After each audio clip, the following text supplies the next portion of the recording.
বন্ধুরা আপনি কি রবি সিমে ইমার্জেন্সি মিনিট লোন নিতে চাচ্ছেন, তাহলে কিন্তু আজকে ভিডিও সম্পূর্ণ আপনার জন্য। বন্ধুরা যদি রবি সিমে ইমার্জেন্সি মিনিট লোন নেন, সেক্ষেত্রে কিন্তু হবে কি, আপনি টাকা লোন নিয়ে কিন্তু বেশিক্ষণ কথা বলতে পারবেন না, মিনিট লোন নিয়ে কিন্তু অনেকক্ষণ কথা বলতে পারবেন, তাই না? চলুন আপনি শিখে কীভাবে রবি সিমে ইমার্জেন্সি মিনিট লোন নেবেন মাত্র এক ক্লিকে। তো তার জন্য এখান থেকে ডাল পেয়ে চলে আসলাম। আপনি কিন্তু বাটন ফোনে একই প্রসেসে একই ডালের মাধ্যমে আপনি কিন্তু রবি সিমে মিনিট লোন নিতে পারবেন। তো এখান থেকে কী করবেন, এখান থেকে যেহেতু আপনি রবি সিমে মিনিট লোন নেবেন, তার জন্য ডাল করতে হবে *123#। তোমরা আবার বলি, রবি সিমে ইমার্জেন্সি মিনিট লোন নেওয়ার জন্য ডায়াল করতে হবে *123# ডায়াল করবেন। তারপরে এখানে কল ট্যাপ করে দেবেন। আমি এখান থেকে কল ট্যাপ করলাম।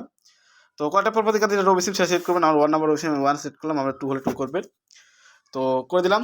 করে দেওয়ার পর দেখতে পাচ্ছেন এখান থেকে কিন্তু এ ধরনের ইন্টারফেস চলে আসলো। দেখতে পাচ্ছেন এখান থেকে মিনিট লোন, এই যে দেখতে মিনিট লোন বলতে লোন থাকবে 5 নাম্বার লোন, এই যে লোন, জাস্ট এই লোনে ট্যাপ করবেন। এই যে 5 নাম্বার লোন, আমি জাস্ট ফোনের লোনে ট্যাপ করলাম। এখানে 5 তুলে দিচ্ছি, 5 তুলে এখানে সেন্ড ট্যাপ করে দেবো।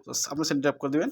সেন্ড ট্যাপ করে এই ধরনের ইন্টারফেস চলে আসবে। দেখতে পাচ্ছেন এখান থেকে মিনিট লোন নেবেন, এখানে 3 নাম্বার দেখতে পাচ্ছেন, এই যে 3 নাম্বার মিনিট লোন 12 ঘন্টার জন্য 20 টাকা দেখতে পাচ্ছেন। এই লোনটা কিন্তু আপনি নিতে পারবেন রবি সিমে।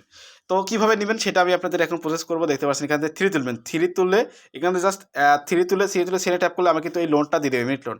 যেহেতু আমি আপনাদের দেখাচ্ছি আমি ইমার্জেন্সি মিনিট লোন নিতে চাচ্ছি না বন্ধুরা, আপনি কি করুন, এখান থেকে জাস্ট এই যে 3 নাম্বার দেখতে পাচ্ছেন, জাস্ট এখান থেকে এই 3 তুলবেন, 3 তুলে এখানে সেন্ড ট্যাপ করবেন, সেক্ষেত্রে এই লোনটা দিয়ে দিবে। আশা করি বুঝতে পেরেছি। এমন করে কিন্তু মিনিট লোন নিতে হয়। যদি আমার ভিডিও দেখে একটুখানি উপকৃত হয়ে থাকেন, অবশ্যই চ্যানেলটি সাবস্ক্রাইব করবেন, কারণ আপনার জন্য আমরা এত কষ্ট ভিডিও তৈরি করি। দেখা হচ্ছে নতুন একটা ভিডিও নিয়ে। সুস্থ থাকুন, ভালো থাকুন, সবাইকে আল্লাহ হাফেজ।